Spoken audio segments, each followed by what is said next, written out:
Oi pessoal, tudo bem com vocês? Meu nome é Mariana e esse é o canal Sobrenatural. Bora de história real. Gente, esse relato aqui, o moço que enviou, ele que pegou em um site, um grupo que ele participa. Ele só pediu pra não estar falando o nome do espírito aqui. E é um relato, uma carta psicografada, né? De um espírito suicida, né? Tormentos de uma suicida. É um relato psicografado. Então vamos pro relato. Se gostar, já curte, comenta e compartilha, se inscreva no canal. Se tiver alguma história legal parecida, quiser mandar aqui, o e-mail tá aqui na descrição desse vídeo. Bora lá pro relato. Espírito de uma suicida. Aqui seria o espírito contando. Eu poderia ter sido absolvida por ingenuidade espiritual. Poderia ter me arrependido, abreviado meus sofrimentos, e se não fosse assassina antes de ser suicida. Eu tinha 30 anos, casada com um marido bastante ciumento e controlador. Mas fora isso, era amável. Nunca levantou a mão para mim, e nós nos amávamos. Tínhamos 2 filhos, 2 e 5 anos, e eu trabalhava para juntos suportar aqueles difíceis anos. Marcos, meu marido, havia me dado um revólver registrado para que eu mantesse em minha bolsa. Segundo ele, seria a minha defesa caso um dia eu fosse atacada. Uma noite, ao voltar para casa depois do trabalho, estava sozinha num ponto de ônibus, quando um carro parou e saiu de dentro dele 2 homens, que rapidamente me seguraram com força e, com a porta traseira abrindo, outros 2 sentados me puxaram para dentro. Tudo isso foi em questão de segundos. O que estava sentado à esquerda rapidamente tapou minha boca. O outro segurava meus braços. Os outros entraram no carro e saíram em disparado. Eu não podia me mexer, e um deles orientava quem dirigia para onde ir. Não levou 5 minutos para entrar numa rua deserta, sem casas, sem árvores e ninguém por perto. Sem chance de pegar o revólver em minha bolsa, eu fui abusada pelos 4, ao mesmo tempo, se revezando entre si. Ainda queriam que eu fosse boazinha, que eu aceitasse tudo passivamente. Mas não foi assim. Eu lutava, mas como disse, eu não conseguia sair. Eles me seguravam forte. Aquilo durou horas. Já ia amanhecer, quando eu, toda dolorida e estonteada, fui finalmente abandonada. Estava suja, sangrando em minhas partes, roupa rasgada, virada em trapos que mal me cobria. Mas fui andando, fui me arrastando. Minha bolsa estava intacta. Eles só queriam me abusar. E o revólver estava lá. Percebi que não estava muito longe de casa. Fui caminhando com dificuldade. Pelo caminho, além das minhas dores, imaginava como seria recebido pelo incompreensível marido. Ao invés de socorro, conforto e descanso, com toda certeza seria hostilizada, pois a minha aparência não justificava outra coisa senão a verdade, mas ele não aceitaria isso. Comecei a pensar que a vida estava sendo injusta comigo e que também estava acabando. Cheguei 1 hora depois em nosso apartamento, já por volta de 7 da manhã. Abri a bolsa, peguei as chaves e o revólver. Ao abrir a porta, ele estava sentado na sala. Rapidamente ficou em pé, dizendo energeticamente: "O que é isso que você fez?" Sem responder, peguei o revólver e lhe disparei contra seu rosto. E ele caiu sem vida. Com o barulho, meu filho Bruno, de 5 anos, também acordou e veio ver o que estava acontecendo. No impulso, também acabei tirando-lhe a vida. E fui até onde estava minha pequena e fiz o mesmo, em seguida tirando a minha própria vida. E foi aí que os tormentos começavam. Eu achava que tudo terminaria ali, inclusive aquelas dores. Mas ao invés disso, pareceu-me que o que eu tinha feito em mim não teve feito esperado: morrer. Caí no chão alucinada de dor na cabeça, no local onde eu havia atirado. E não compreendia por que não tinha morrido. Em seguida, ouvi a vizinhança gritando. Alguém chamando a polícia. A porta eu já havia deixado aberta. Parecia que eu gritava, mas ninguém me ajudava. Ouvi quando os 2 policiais entraram e chamaram reforços. Longos minutos se passaram e eu berrando de dor.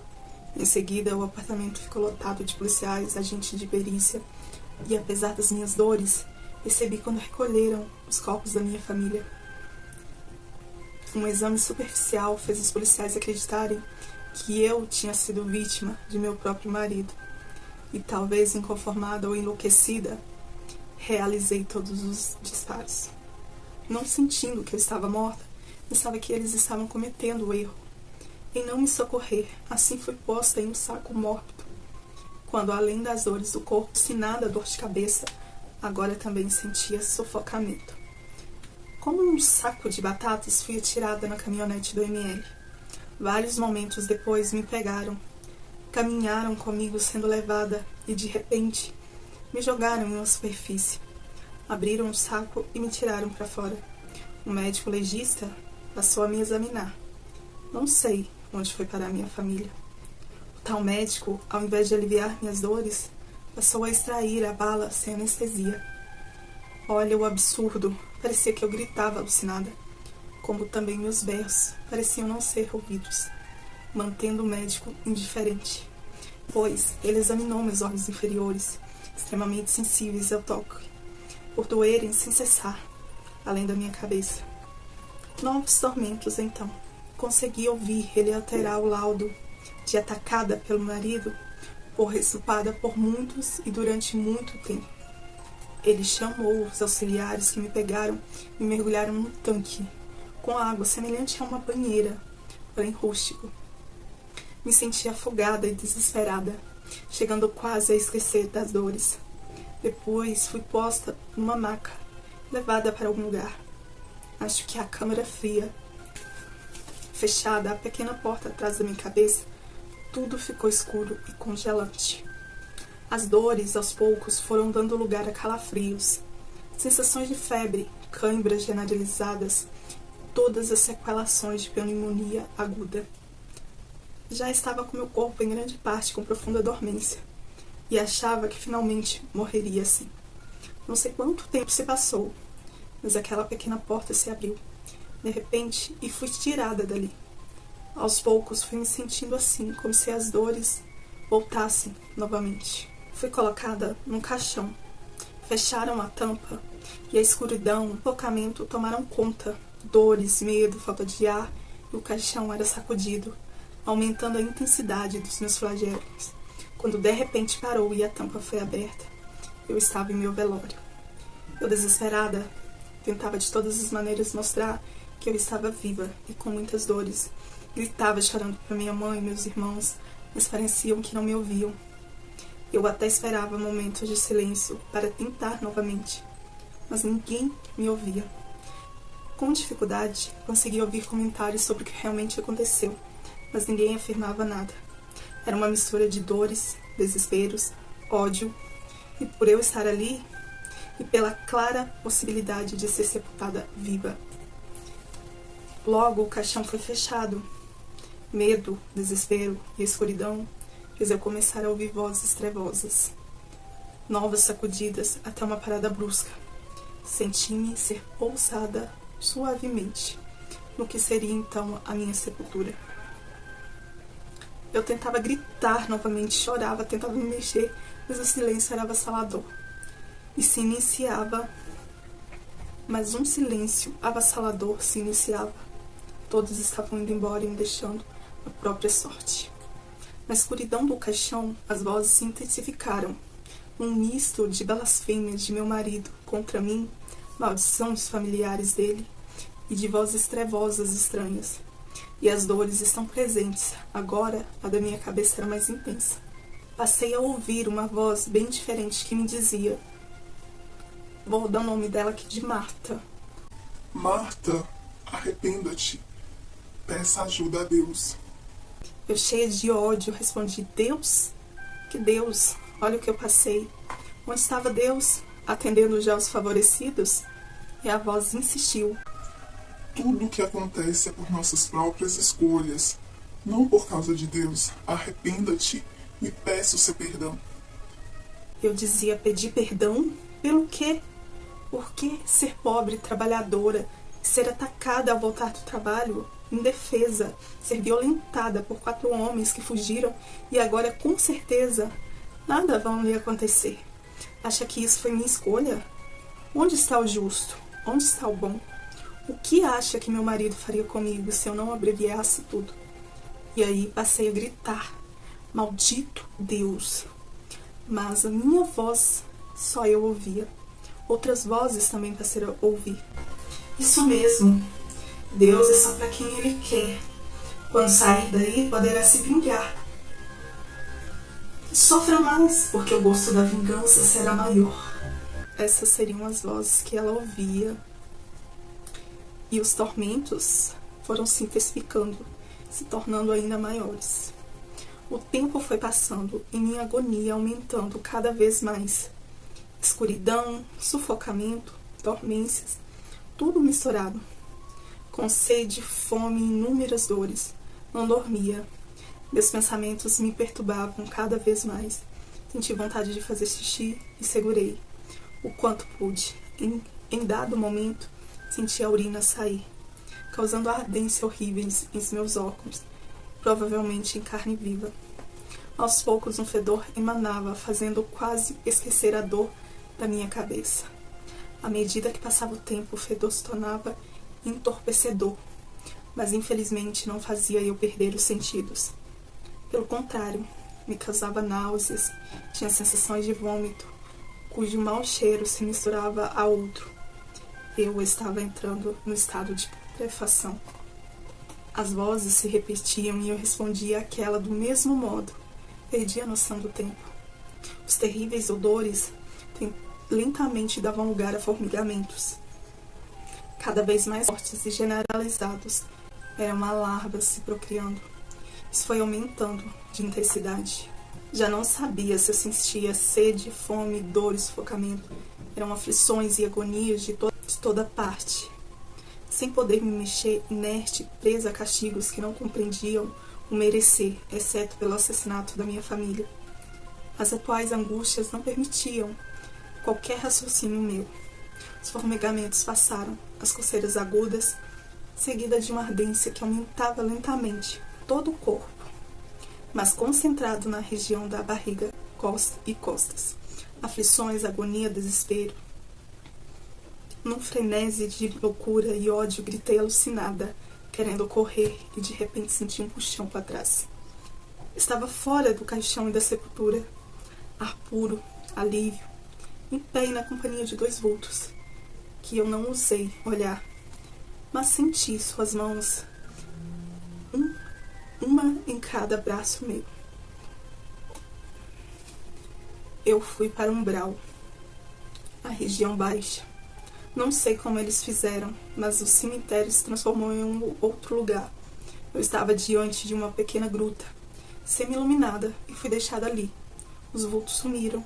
Passei a olhar o local com cuidado. Eu estava sozinha, numa espécie de buraco horizontal, tipo uma gruta, de 2,5 metros de comprimento, de uns 3 de largura. A altura era quase a minha. Acima dela, um céu escuro, tempestuoso. Abaixo, a poucos metros, uma espécie de pequena cidade, iluminada por tochas. Por isso, onde eu estava não era tão escuro. Minhas mãos e até a metade dos meus braços estavam sujos de vermelho. Parecia ser sangue. Dava para ver um certo movimento lá embaixo, mas acima de onde eu estava, vultos negros revoavam como predadores. Um vento gelado soprava me fazendo encolher no mais fundo da gruta. Não havia silêncio. Relâmpagos estondavam logo acima e abaixo gritarias anarquizadas. Com cuidado, espiei firmando meu olhar. Deu para ver aglomerados de pessoas como se disputassem algo. Percebi que havia muitas rochas, permitindo a um bom escalador chegar até mim, se quisesse. E aí fiquei com medo. Tinha medo dos vultos, tinha medo de que alguém de baixo subisse até mim. Fiquei reclusa, o mais fundo de onde eu estava. Frio, fome, sede. Nem havia me dado conta que minhas dores haviam passado. Mas ao lembrar de minha vida e de tudo o que aconteceu, elas voltaram. Não havia dia ali, somente noite. Em mais um olhar furtivo para baixo, e deu para ver que aquelas pessoas pareciam deformadas. A maioria, pouco ou nada vestida. Não paravam de falar, gritar, e o denso aglomerado parecia fazer movimentos frenéticos. Dava para notar uma minoria dominadora, mas não dava para entender nada. E o frio, e a fome, e a sede, e o medo, era tudo o que eu entendia no momento, e o que eu sentia. Já não tinha ideia de quanto tempo eu estava ali. Lembranças da minha vida e de meus crimes vinham constantemente. Era perturbador. E com elas, as dores que costumavam passar voltavam. Aprendi que era só não lembrar, porque aí as dores não viriam. Uma noite, já que dia não existia ali, apareceu na gruta uma figura branca de um menino. Não sei como não chamou a atenção de todos, já que ele estava de branco. E aí eu perguntei quem ele era. E eu disse, olá, o que faz aqui? E ele respondeu, vim pedir para que você não sofra mais. Eu retruquei, como pode ser, se eu tive uma vida curta e ao final dela fui injustamente desgraçada? E aí ele me explicou, aqueles que a desgraçaram já estão pagando pelos seus feitos. Estão em zona semelhante a esta, explicou-me. E eu falei, nossa, tão rápido. Debochei, incrédula. Quanto tempo você acha que está aqui? Indagou ele. Eu disse, não faço ideia, mas não parece ser muito. De sua desencarnação até agora, se decorreram 20 anos, ele me disse. Eu, abismada, disse, não pode ser. Impossível, não é verdade. Então, ele me explicou. Querida Marta, no tempo entre um espírito e um reencarnado pode haver um abismo. Um só momento de um espírito, mesmo errante como você, pode representar dezenas de anos. Nas colônias, o tempo é igual à Terra, mas não estando lá nos planos iluminados, espíritos como você, que vivem em densas trevas, não podem enxergar essa diferença e se perdem no tempo. Eu disse, meu Deus, então se eu tinha 30 anos, agora estou com 50, minha mãe 70, e afinal, quem é você? Como sabe tanto, se você parece apenas um menino? Eu me expressei, indagada. Ele disse, minha aparência pouco importa. Quem sou eu? Revelarei se vier comigo. Para isso, aprenda-te com sinceridade e peça perdão a Deus, pelos assassinatos e pelo seu suicídio. Então eu respondi, matei impensado meu marido, meus filhos pequenos. Nossa, que vergonha, que tristeza. Eles jamais me perdoarão. Ele disse, eles já te perdoaram. Entenderam o seu drama, compreenderam sua fraqueza, a sua fraqueza de espírito. Esperam que você se arrependa e saia deste vale. Deus, por que eu passei? Deus, por tudo que eu passei, não vejo sua existência, disse eu desolada. E ele me disse, Deus dá o livre-arbítrio para todos, bons e maus. O que aconteceu naquele ataque foi uma fatalidade, e não porque ele permitiu, tanto que os seus agressores já responderam nas leis divinas. Deus permitiu que fosse tirada daquele caixão, antes de iniciar o estado de decomposição, que é o mais doloroso e o mais longo. A gruta que você está é um local ameno e de forma resguardada dos trevosos que rodeiam. Deus também permitiu que eu viesse aqui, para que você se arrependa, pare de sofrer e venha para a luz. Lembrando dos meus crimes, agora chorando, repliquei, meus filhos, como pude fazer aquilo? Cecília, tão pequena, Bruno, tadinho, tão inocente. De fato, eu não mereço perdão deles. Como eu disse, eles já te perdoaram, disse aquele menino. Como sabe? Indaguei. E ele me disse, eu sou Bruno. E aí eu desabei a chorar. Eram lágrimas doloridas, caí de joelhos. Bruno acariciou minha cabeça e meu espírito se encheu de júbilo. Júbilo. O que é júbilo? Reconhecendo agora um milagre de Deus. Ainda de joelhos disse: me perdoa, filho. Me perdoa, meu filhinho amado. Ó Deus, que vergonha. Misericórdia, meu pai, me perdoa. Então Bruno disse: venha, mamãe. Venha para meus braços. Vamos sair daqui. Ao ser abraçada por ele, perdi os sentidos. E acordei em um leito de hospital, finalmente limpa e sem sequela ou marca do que havia acontecido comigo. As manchas vermelhas que estavam em mim estavam com uma intensidade bem menor. Ao lado tinha um rapaz bem vestido e de um rosto familiar. Ele me aguardava e eu perguntei: onde eu estou? Quem é você? E ele disse: você está no hospital de um posto de socorro, ainda aqui no umbral. Eu sou Bruno, mamãe.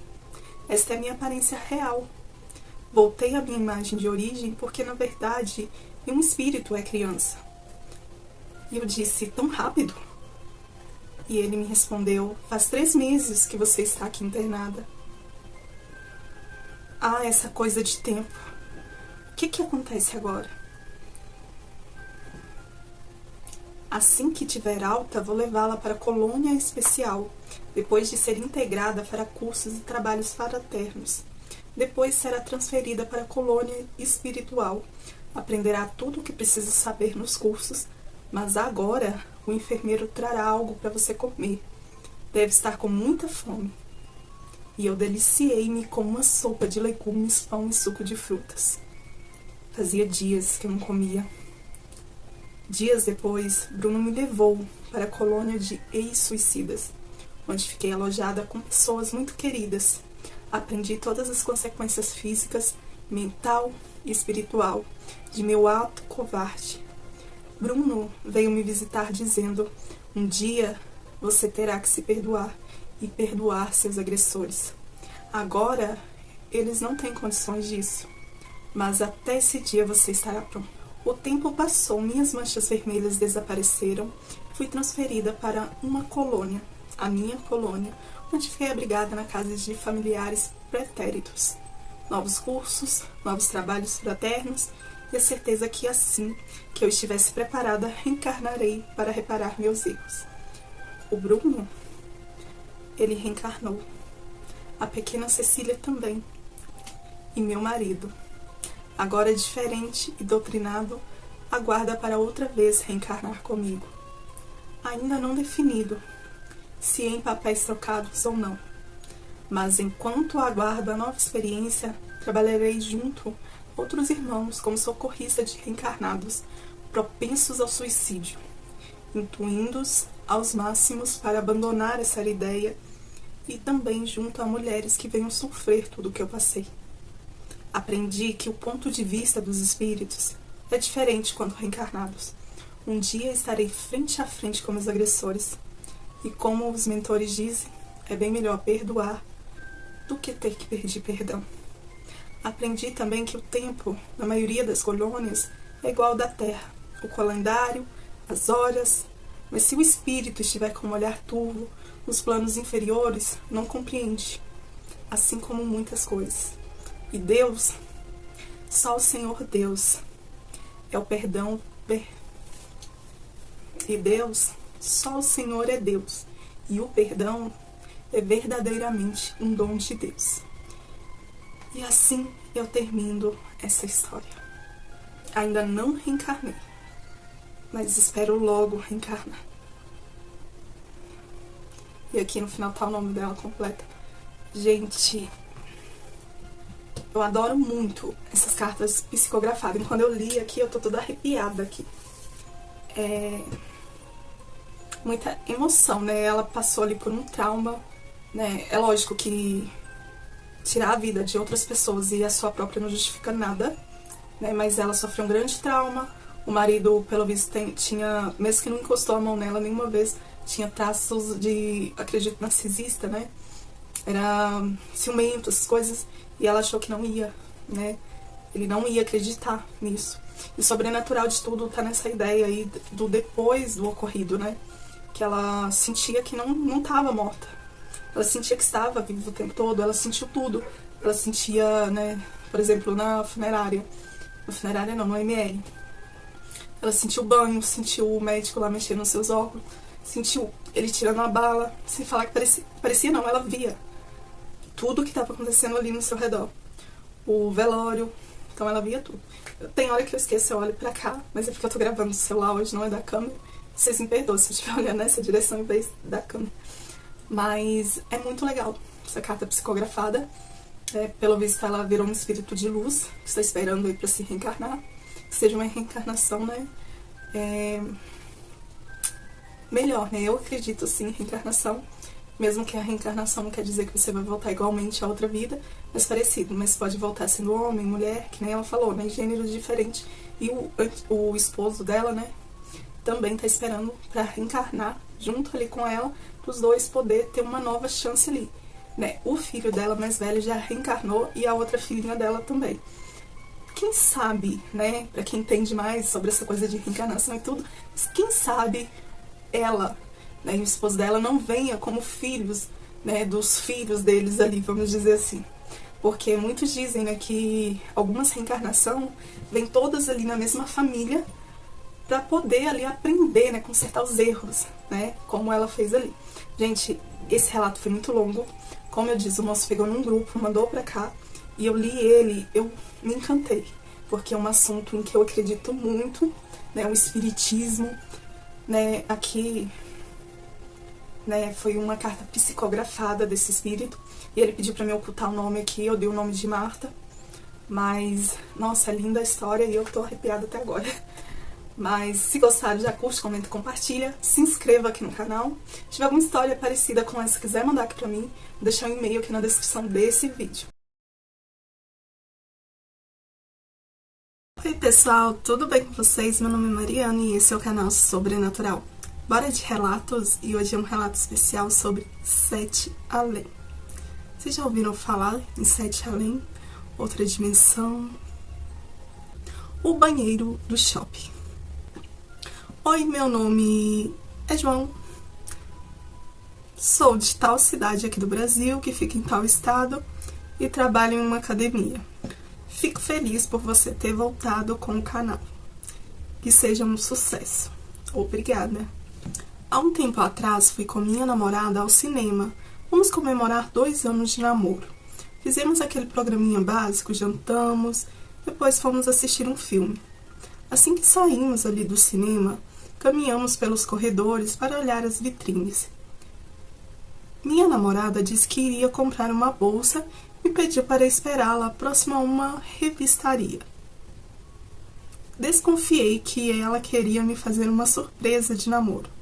Concordei e fui ali ver algumas revistas da banca. Disse a ela que não aguardaria lá, e ela retrucou dizendo que não demoraria. Assim que ela se afastou, fui ao banheiro, que ficava exatamente no mesmo corredor, em frente à banca ali de revistas. Havia 4 ou 5 pessoas no local, que é bem grande.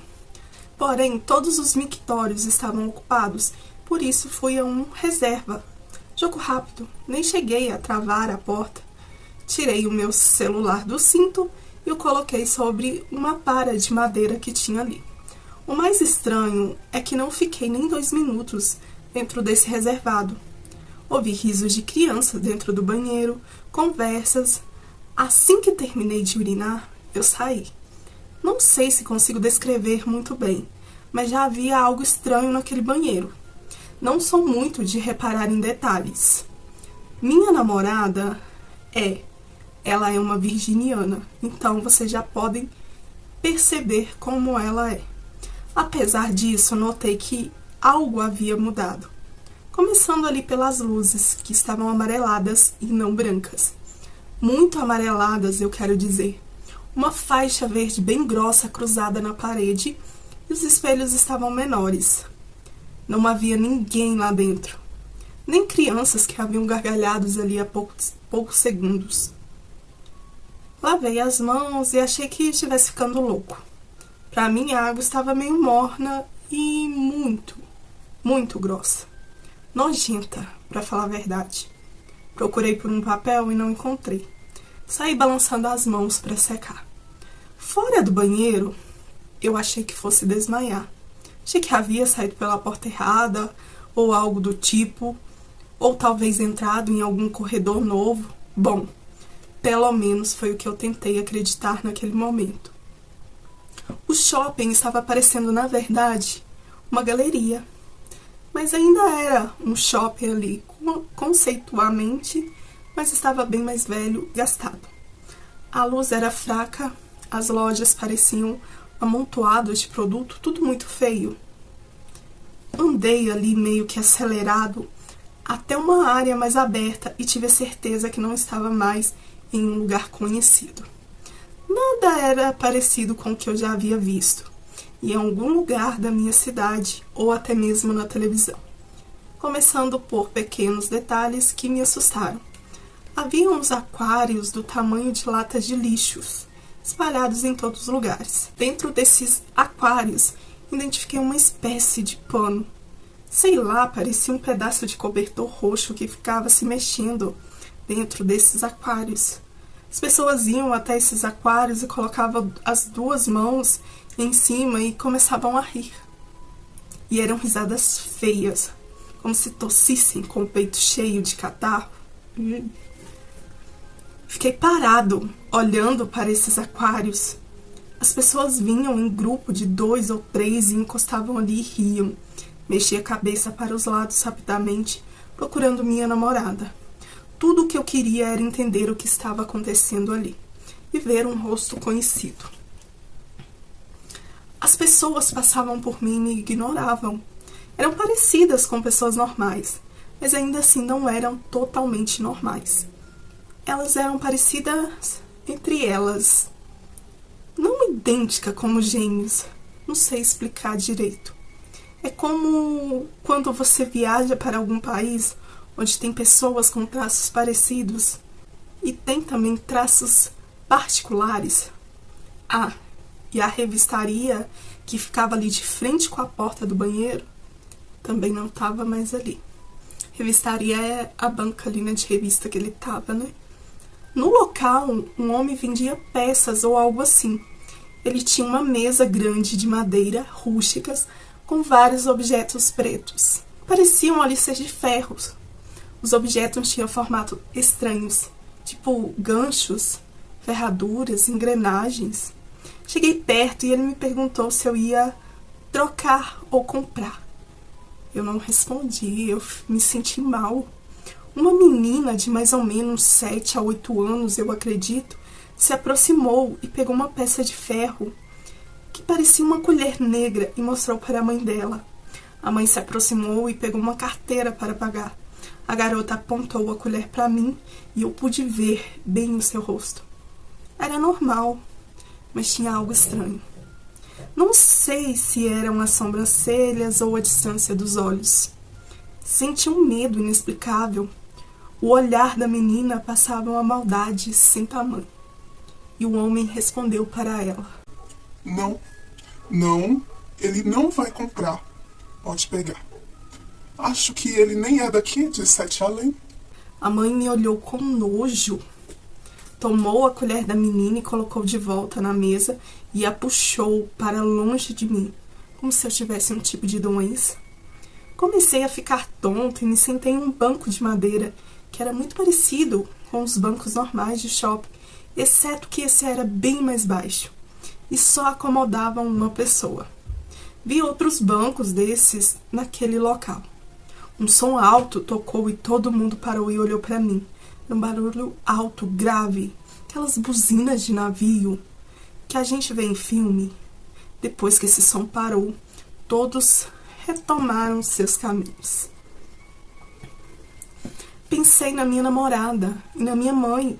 Aquilo só podia ser um sonho. Levantei rápido e fiquei tão tonto que precisei me apoiar em uma vitrine. Falo de todo o meu coração. Lá vendia pombas vivas. Pombas, uma vez que pombas andavam por lá, tentavam voar e se bicavam através da vitrine de vidro. Eu gritei. As pessoas começaram a me olhar e apontar para mim e a cochicharem. Decidi ligar para minha namorada. Coloquei a mão no cinto e meu celular não estava lá. Eu havia esquecido ele naquela para ali do reservado no banheiro. Voltei pelo corredor, entrei direto no banheiro.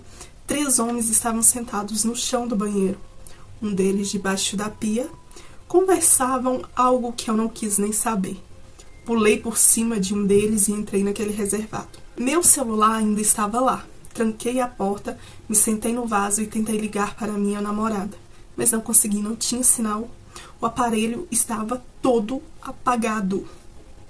Apertei os botões com força, mas não adiantou. E ouvi aqueles risos de crianças novamente.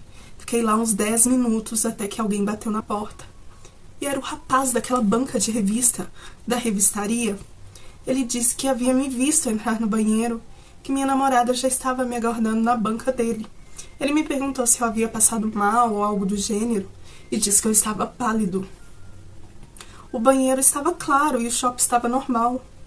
Minha namorada não acreditou quando eu contei, mas viu que eu estava realmente muito nervoso e pálido.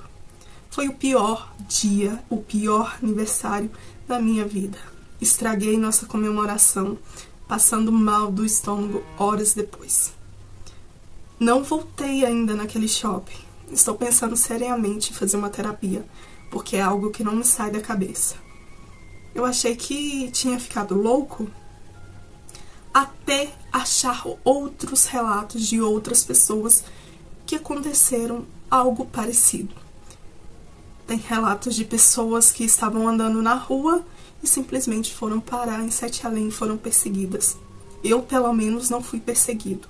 E só sei que foi Sete Além porque aquele homem que vendia aquelas ferragens, aquelas coisas de ferros ali, ele disse que eu parecia não ser de Sete Além. Que coisa bizarra. Deus me livre. Existe um lugar daqueles. É horrível. Não quero nem pensar em voltar lá. Bom, esse foi meu relato. Espero que você acredite. Foi muito difícil de escrevê-lo, pois só eu sei o que eu passei. O desespero foi grande. Espero que você goste. E sucesso pro canal e pra você. Obrigada. Gente, tem muito relato sobre Sete Além, né? Inclusive essa questão do banheiro. Você entra no banheiro e quando você sai, você tá num lugar totalmente diferente. Ou que nem ele falou aqui, da pessoa tá andando na rua, vira uma esquina e a rua que ela tá ali de costume desaparece. É algo surreal mesmo, surreal. E a questão aqui dele, né, do homem lá, né, da banca, deixa eu só ver aqui. Cadê?